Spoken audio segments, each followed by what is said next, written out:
il a été élu. Et dans la langue locale Bamananka, vous avez le mot élection qu'on appelle Kalata, n'est-ce pas? Alors, donc là, je pense que c'est une invite à réfléchir sur les causes de la difficulté de l'adaptation de la démocratie au contexte africain. Voilà. Bon. Donc, si j'ai bien compris votre intervention. Oui. Comme vous êtes en train de m'excuse un peu. Oui. Comme vous êtes en train de le dire, même mon doctorat en question, mon récipiendaire, essaie de faire voir que dans l'Afrique, il a existé une gestion démocratique de la Respublica. Et là, il faut bien le développer. Comme quand je vois le docteur Sigame préfère l'expression les sagesses africaines. Là, en tout cas, je semble être d'accord avec lui parce que quand on utilise le mot philosophie, on commence à discuter sur la terminologie, l'étymologie. Ça ne peut venir que des Grecs, si vous voulez, mais en oubliant aussi que en Égypte, on parle de Merut Ne Mahat, qui signifie amour de la sagesse, amour de la science. Et comme dans ma langue, il y a un mot qui signifie amano. Amano, ça englobe et la sagesse et l'intelligence. Mais surtout là, on insiste sur cette sagesse qui ne provient pas d'abord des études, mais qui provient de la nature elle-même humaine, qui est prédisposée à recevoir ceci et cela. C'est encore un point que l'on peut développer, mais ce qui est plus intéressant, à l'entame de notre conversation, je me suis rendu compte que nous avons, chacun à son niveau, fait voir les différentes formes de démocratie qui ne s'excluent pas, mais qui se compléteraient une fois que l'on parviendrait à parfaire nos réflexions et nos pistes de recherche. Voilà un peu. Je suis en train un peu de prendre sur vidéo ce qu'ils sont en train de dire. Alors, je me filmais d'abord moi-même ici. J'ai d'abord filmé mon ami sociologue. Maintenant, je laisse la parole à quelqu'un d'autre que je peux aussi filmer.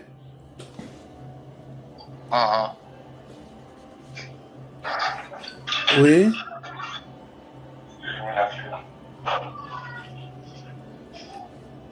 Oui, Sigame. Moi,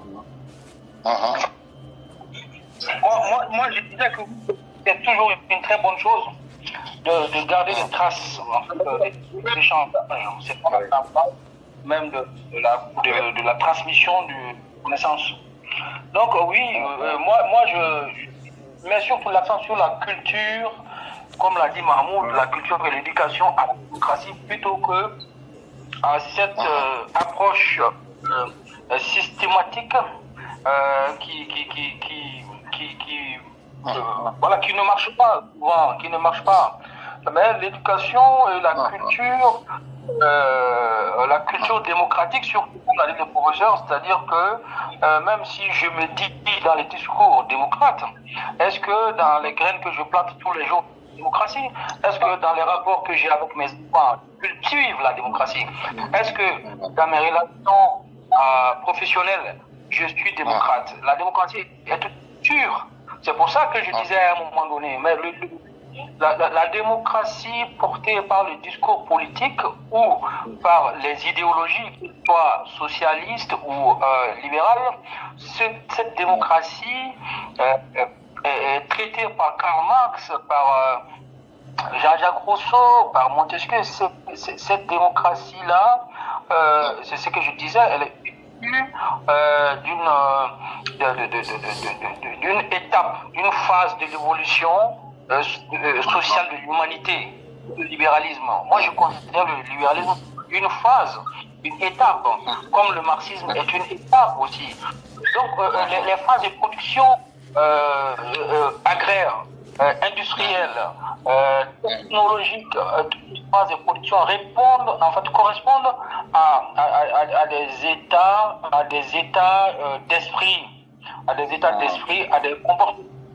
à des relations sociales qu'on peut appeler maintenant libérales ou voilà, ainsi de suite. Donc c'est comme ça. C'est que Mahmoud, là, sur ce point, c'était pas compris en fait. Je disais que cette démocratie-là, démocratique, la démocratie historique, elle est issue, surtout, elle est née pendant un moment.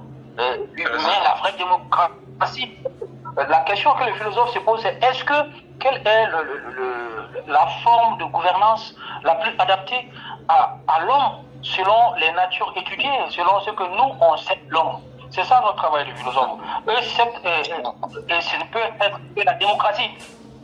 Parce que c'est la démocratie qui permet, la démocratie avec ses principes universels, parce qu'une fois qu'on parle de principes universels, on parle de ce qui convient le mieux à la nature humaine. Après, certainement, avoir étudié la nature humaine, les natures humaines si on veut, mais qu'est-ce que les hommes veulent? L'objet de toute philosophie,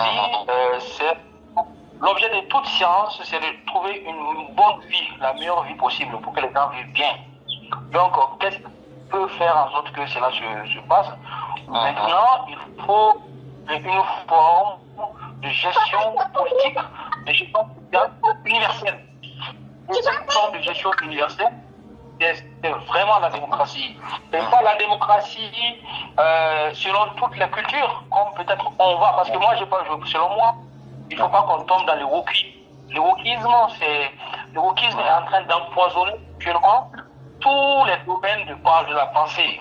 Le wokisme est en train de gagner tous les terrains de la scientifique.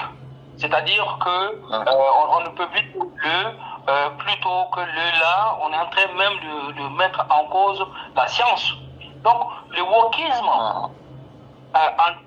en termes de réflexion sur la gouvernance, moi je pense que le wokisme ici, ce n'est que de chercher à casser l'universalisme. Il ne faut pas qu'on casse l'universalisme. L'humanité a travaillé pour atteindre cette phase-là, pour qu'on puisse, comme l'a dit Diderot, on puisse considérer l'Indien au même titre que l'Africain, au même titre que l'Européen. C'était quelque chose, c'était des efforts qui ont été faits pour essayer de trouver quelque chose d'uniforme, qui convient à tout le monde, parce qu'on est tous des êtres humains en fait. Au-delà de toutes les diversités possibles, on est que un seul être humain. On est tous un seul être humain, c'est-à-dire qu'on est l'homme. Et cet homme-là, on a tous les mêmes besoins. Donc moi, je pense que si on ne fait pas attention, on veut laisser tomber l'universalisme, on va tomber dans un émiettement éternel. Donc même les formes spécifiques de démocratie qu'on va trouver vont aussi produire d'autres formes spécifiques. Et ces petites formes spécifiques vont produire d'autres formes spécifiques et on va détruire en fait ce qui a été construit. Moi, je suis plutôt pour l'universalisme. Je suis plutôt pour qu'on cherche à intégrer les mêmes valeurs diverses en une seule valeur. C'est des efforts en fait. Moi, je pense que c'est difficile. C'est difficile d'aller vers l'universel. Donc moi, je pense que c'est plus difficile de trouver des valeurs communes à tous les hommes, que tous les hommes répondent en tant qu'être humain, que c'est pour ça que c'est plus difficile que de laisser aux Dogons répondre selon une culture Dogon, que de laisser les Bambara répondre en tant que... Non, moi je pense qu'il faut qu'on accepte cette difficulté-là. Il faut qu'on aille vers l'universel. Parce que si on laisse tomber l'universel, on va tomber dans un émiettement éternel. Chaque cas spécifique qu'on va trouver va produire d'autres cas spécifiques. Et moi, je pense que c'est surtout qui aura gagné, en fait. Moi, je fais beaucoup attention à ça. C'est vraiment mon point de vue. Bon. On a bien compris. Je partage quelques idées, quelques-unes de vos idées également. Parce que, mais il ne s'agit pas d'aller dans l'émiettement sans fin. Moi, ce que je comprends dans les spécificités, c'est qu'il faut intégrer, parce que sinon, au fond, ce que vous dites, c'est vrai, c'est l'homme. Hein. le principe d'universalisme appliqué à l'homme, ça c'est vrai. Mais maintenant, est-ce que ce qui convient à la société américaine, par exemple, convient à la société malienne? Là, ça c'est une question qui mérite d'être débattue. Je ne parle pas en termes de liberté en d'autres termes, mais en termes de gouvernance, par exemple, vu que la structuration même des différentes sociétés est différente. Alors donc, est-ce que ça convient? Maintenant là, je pense que c'est l'idée qui doit faire l'objet de débats entre nous. Sinon, ce que vous dites, si on va de spécificité en spécificité, finalement, on ne va pas se retrouver. Mais quand même, on doit débattre sur ce qui doit être universel dans la démocratie et ce qui doit être spécifique, le lien entre l'universel et le spécifique, n'est-ce pas? Voilà. Bon, voilà, moi je voulais juste ajouter que, en fait, par exemple, quand toi tu prends la société américaine, tu dis, est-ce que ce qui est applicable à la société américaine est applicable, par exemple, à la société africaine? On va se trouver une difficulté à définir quelle Afrique, en fait. C'est-à-dire que les Congolais vont dire les Congolais vont dire qu'on ne va pas faire comme les Maliens, les Sénégalais vont dire qu'ils ne vont pas faire comme les Sénégalais. Au sein du Congo, même communautés différentes vont reprendre en fait le même schéma. Ça devient légitime. C'est pas qu'on le veuille ou pas, mais ça va devenir légitime. Parce que la logique veut qu'il y a eu en fait, déjà quelque chose qui a commencé et ça doit continuer en fait. C'est-à-dire que ça va être une réalité qu'on ne pourra plus contrôler. Hein. On peut contrôler lorsque on a des principes intangibles en fait. Dire que oui, que tu sois indien ou pas, si tu es dans ceci, tu n'es pas dans le bon. Hein. Là, c'est plus facile de contrôler. Et même quand on parle de la société, c'est la même chose. Les communautés amérindiennes qui existent, il y a beaucoup de communautés en fait qui sont dans le communautarisme. Donc, est-ce que les gens sont capables de... C'est la question, parce que l'immigration, les déplacements des populations, les déplacements massifs des populations, la volonté des populations à se rencontrer, à se déplacer, à aller vers les unes vers les autres, cette volonté marque aussi un niveau en fait, et cette volonté répond à un état, c'est-à-dire que les hommes sont prêts à vivre comme des êtres humains, la même famille, parce qu'ils se déplacent. Aux États-Unis, il y a beaucoup de communautés africaines qui acceptent, qui sont démocrates là-bas, qui appliquent, qui acceptent, qui conduisent les voitures comme les autres, qui vivent comme les autres. Donc en fait, c'est possible en réalité. Les réseaux sociaux, le partage d'informations. Non, je vois ton inquiétude, Sigam. Oui. D'accord. Ça veut dire que si on veut appliquer la démocratie, on ne peut pas l'appliquer sans un certain universalisme. Entièrement d'accord. Hein? Mais je ne suis pas pour les spécificités à outrance. Hein? Mais sauf que les différentes structures, la structuration des sociétés est différente. Maintenant, si il y a un principe universel, d'accord, il y a certains principes qui sont universels là-dedans. Puisque, comme vous le dites, la nature humaine même est à vous, peut plaire à des autres n'aiment pas. Le principe de dire ne faites pas aux autres ce que vous ne voulez pas qu'on vous fasse, etc. etc. Mais les contextes sociaux peuvent différer également. Et par exemple, si nous prenons les sociétés occidentales, dans lesquelles la démocratie libérale a pu s'épanouir, le modèle américain est un peu différent du modèle français. Par exemple, si nous prenons les élections, le système des élections, par exemple, le système électoral américain est différent du système électoral français. Par exemple, le système américain qui prône les grands électeurs, etc., là-bas, le citoyen ne vote pas directement pour le président. Donc, ça a ses forces comme ça a ses faiblesses. Alors que dans le système français, comme dans le nôtre ici, parce que nous avons hérité de ce système également, directement, le citoyen vote pour le président, etc. Alors donc, on peut comparer ses spécificités. Et c'est en fonction des spécificités sociales que chaque législateur a réfléchi et mis sur place. Alors donc la législation politique qui lui convient, qui convient à sa société. Donc c'est là dont je parle. Je suis d'accord avec les universitaires. Il y a également les modèles de démocratie sur lesquels il va falloir réfléchir. Oh, ok. Justement, je pense. Ok. Est-ce que je peux intervenir? C'est juste un mot pour ne pas oublier.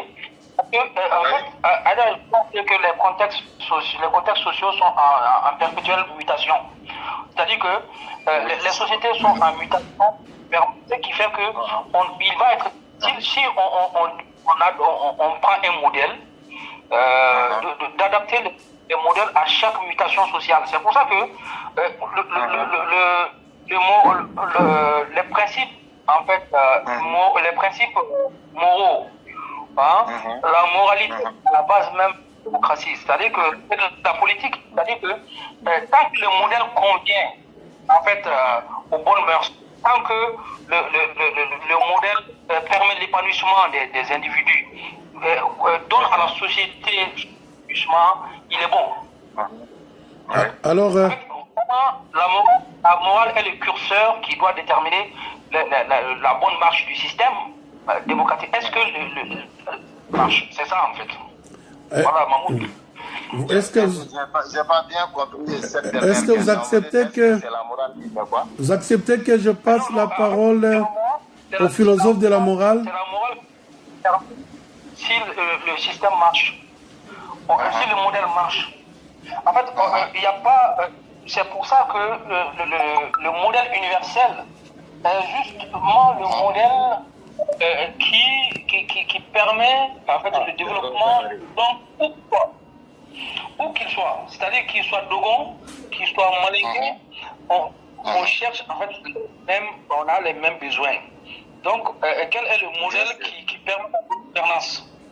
C'est ça en fait. Le meilleur modèle en fait en philosophie politique, c'est le modèle qui donne en fait permet à la société qui donne à la société son plein épanouissement, qui permet aux hommes de bien vivre et la transition démocratique, la transition, les alternances sont comment on peut appeler ça, les produits en fait des modèles.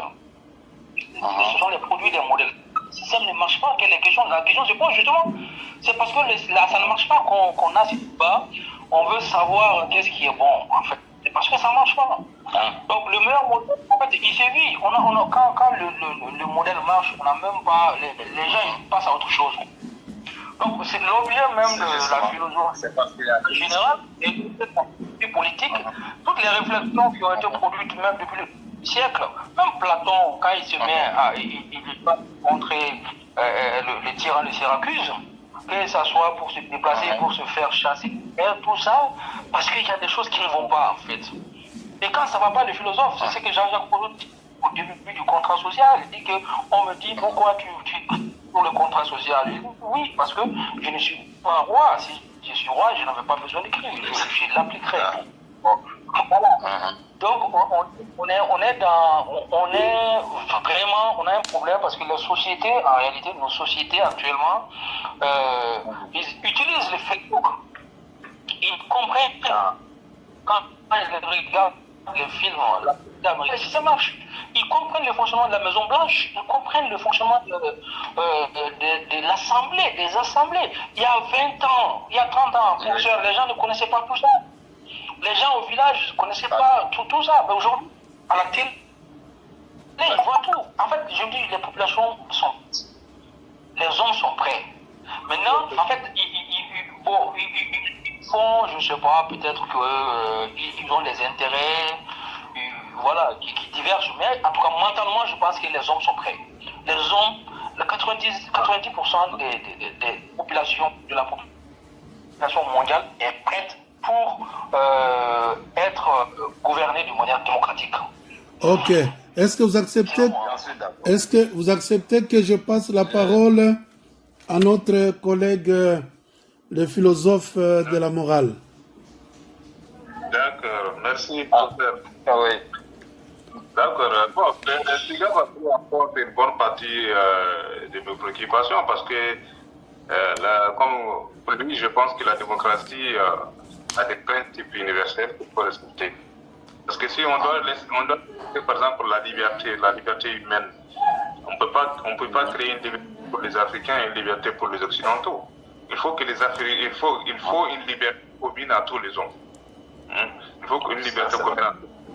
Maintenant, en réalité, les spécificités là, par exemple, le professeur Haïdara a fait référence aux États-Unis. Les spécificités, c'est au niveau de la gouvernance pratique, c'est pas au niveau des principes. Ce n'est pas au principe, c'est au niveau de la gouvernance pratique. Et au niveau de la gouvernance pratique, on fait référence au niveau des lois. Par exemple, les lois américaines ne sont pas forcément les lois françaises. Il s'agit d'une particularité. Mais ces particularités, en réalité, elles sont moindres par rapport aux règles générales. Et en Amérique, par exemple, puisque les États-Unis sont confrontés à la question des Noirs, à la question des Indiens, ils sont obligés de créer des lois pour réduire, par exemple, la discrimination des Noirs. Ils sont obligés de créer des espaces communautaires, même si parfois c'est pour exclure la société indienne, mais ils sont obligés de donner une certaine autonomie par rapport à certaines terres. Bien. Par exemple, la question de l'Amazonie, on a vu ça avec le Brésil, quand Bolsonaro a voulu détruire il a voulu détruire l'Amazonie en donnant ça aux industriels, aux agriculteurs. Les Indiens se sont levés pour dire que non, cette terre-là, elle nous a été octroyée par l'État, comme un espace de vie propre à l'État. On doit protéger l'Amazonie au Brésil. Vous voyez, ça, ce sont des spécificités qui sont prises en compte. Les particularités, là, les problèmes concrets, particuliers qui existent dans chaque société, sont prises en compte par les lois. Il y a aussi l'histoire, il faut tenir compte de l'histoire. Par exemple, quand vous connaissez un pays comme la Suisse, un pays comme la Suisse ou même l'Italie, quand on lit la biographie de Machiavel, ce sont des pays que l'Europe.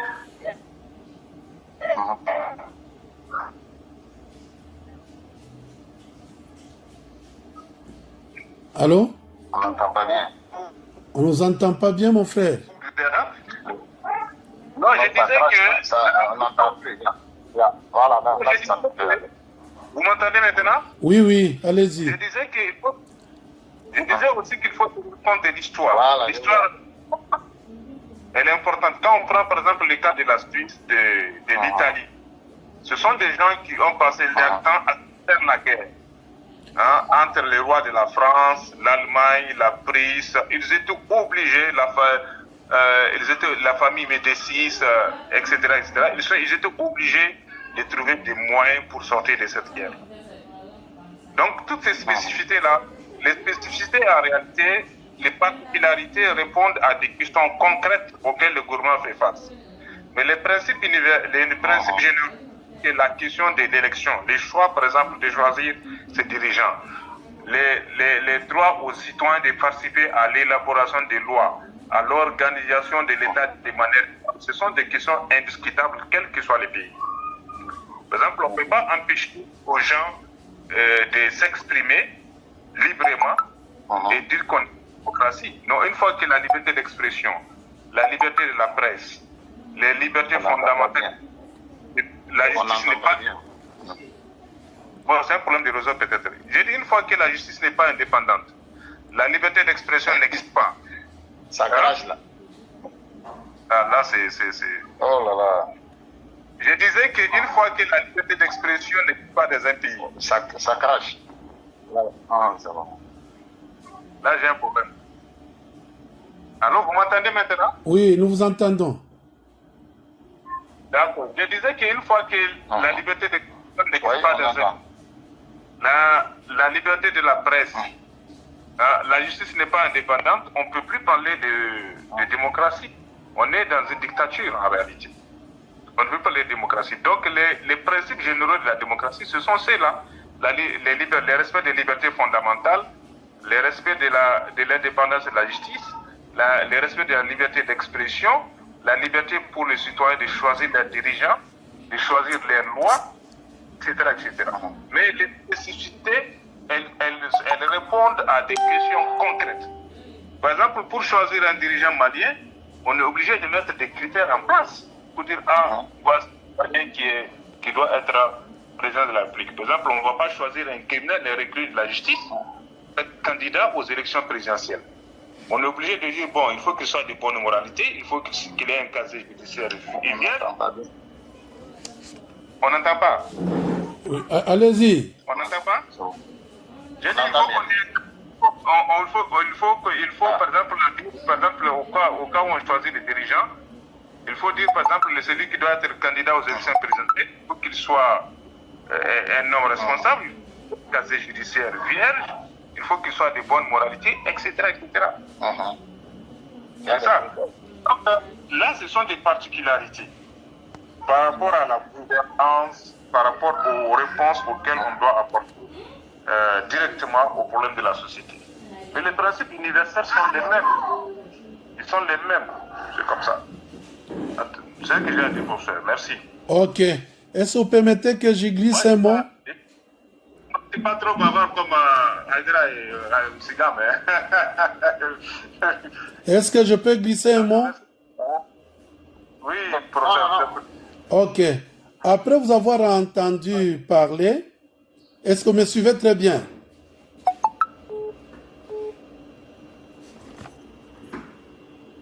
Allô? Le son là, ça crache. Oui, professeur. À présent, vous me suivez? Oui, on vous suit. Ok, parce que je suis en train aussi de filmer et d'enregistrer ce qu'ils sont en train de nous dire là. Voici ce que je peux ajouter. Après vous avoir entendu parler, je retiens ce que nous avons dit dès le point de départ. Local. Pensée globale, agir local. C'est dans l'agir local que l'on voit les spécificités et que je rejoins aussi les philosophes de la morale. Par ailleurs, je voudrais soulever une question là quand on parle de modèle. C'est vraiment une question, je dirais, qui doit un peu nous interpeller. Quel modèle faut-il? Qui doit décider de ces modèles? Et là, nous risquons d'entrer dans la fameuse phrase de Protagoras selon laquelle l'homme est la mesure de toutes choses. Mais de quel homme s'agit-il qui doit être la mesure de toutes choses? Dans le cas d'espèce, cet homme-là n'est rien d'autre que, pour le moment, par exemple, ce qu'on appelle l'état profond. Cet état qui semble parler à notre place, cet état qui décide qui doit être président, qui doit être ministre, si vous voulez, cet état qui en analyse fait semblant de nous donner la liberté de l'expression, la liberté de penser, de religion, mais tout se fait sous sa surveillance.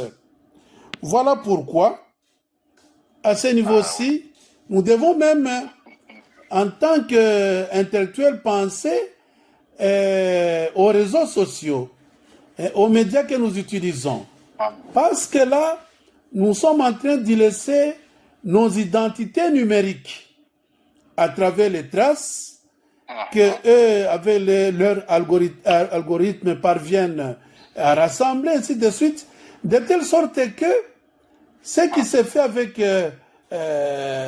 les médias ici, Internet, tout consort, a déjà été fait par le Congrès américain qui achète toutes nos publications où les gens sont là pour nous lire, savoir à quel niveau scientifique, économique, politique chaque État est arrivé à travers ses intellectuels. Voyez-vous, comme qui dirait, nous pensons sous surveillance, parfois on sait dès le point de départ que tel a telle pensée, parce que nous laissons des traces, ce qu'on peut appeler, entre guillemets, nos traces digitales, pour ne pas dire les traces numériques, dans tout ce que nous utilisons comme moyen de communication. Donc, comme vous pouvez le remarquer, le débat n'est pas si simple. Il n'est pas si simple. C'est très complexe. Mais personne ne nous interdit de réfléchir. C'est ça notre force. Voilà pourquoi, dans ma philosophie de la démocratie prosoponiste que je prône, je recours toujours à la base. La base ne doit pas être prise pour des vulgaires qui ne connaissent rien, non. Comme disait Sigam, tout le monde cherche à bien vivre, à être heureux. Et ces gens-là savent bien par où il faut commencer pour être heureux chez eux. Ils vont vous dire, non, pour être heureux chez nous, il faut des routes de dessert agricoles. Pour être heureux, quand vous dites que non, nous n'avons pas besoin de courant pour le moment. Nous avons besoin au moins de l'eau propre. Voyez-vous, n'excluons jamais dans ces débats démocratiques tous ces gens-là qui ne parlent pas en français, mais qui s'expriment bien dans nos langues maternelles. Bon, c'était qu'une ébauche. Je suis à vous, je vous écoute. D'accord, merci. Là,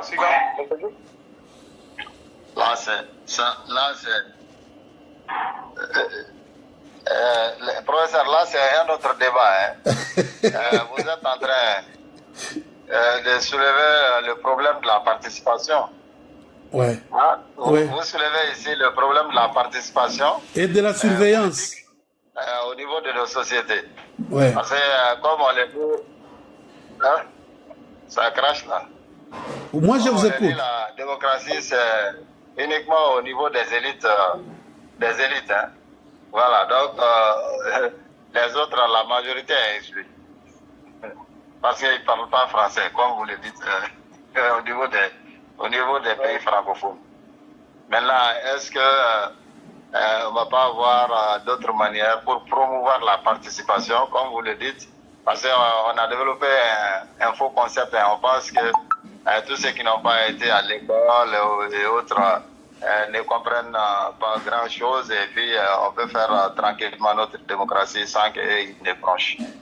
Maintenant, je pense que les gens se rendent compte de l'erreur de cette approche et il va falloir inclure de plus en plus d'hommes que nous considérons comme étant des gens qui ne comprennent pas beaucoup de choses.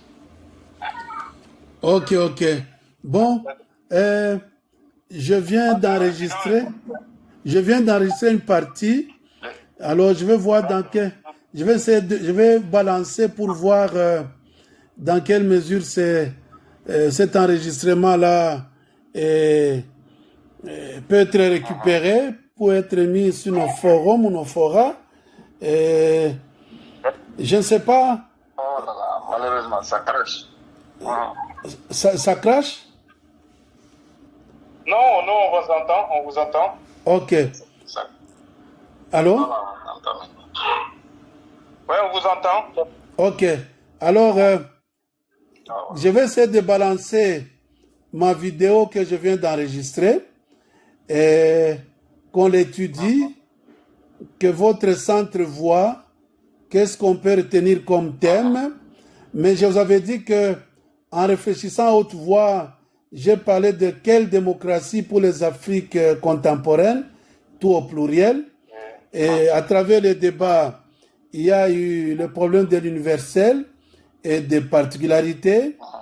À travers les débats, j'ai fait voir comment nous-mêmes, qui nous croyons être des concepteurs, comment nous sommes surveillés à partir de nos identités numériques que nous laissons passer par là, de telle sorte que le travail que faisaient les congrès jadis en achetant nos journaux, nos livres, afin de connaître à quel niveau de degré de réflexion sommes arrivés, tout cela se fait maintenant à travers les médias sociaux ou les moteurs de recherche.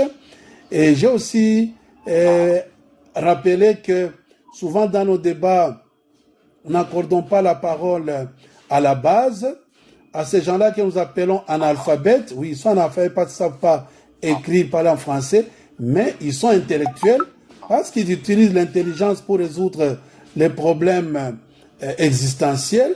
Et là encore, j'ai posé une question en revenant à notre ami Protagoras qui dit « L'homme est la mesure de toutes choses ». À présent, qui nous dicte ces modèles? En effet, aux États-Unis, l'État profond n'a pas réussi à renverser Trump. Voilà pourquoi il y a un désarroi. Mais tout cela étant dans un monde interconnecté, tout ça nous amène aussi à bien réfléchir, à bien peaufiner nos réflexions et à voir à travers notre centre, votre centre, quel thème on peut choisir, ne fût-ce que provisoirement, après avoir suivi ce dont nous avons parlé et l'élément que je vais vous balancer au moment opportun. J'espère que j'ai bien enregistré. D'accord, merci.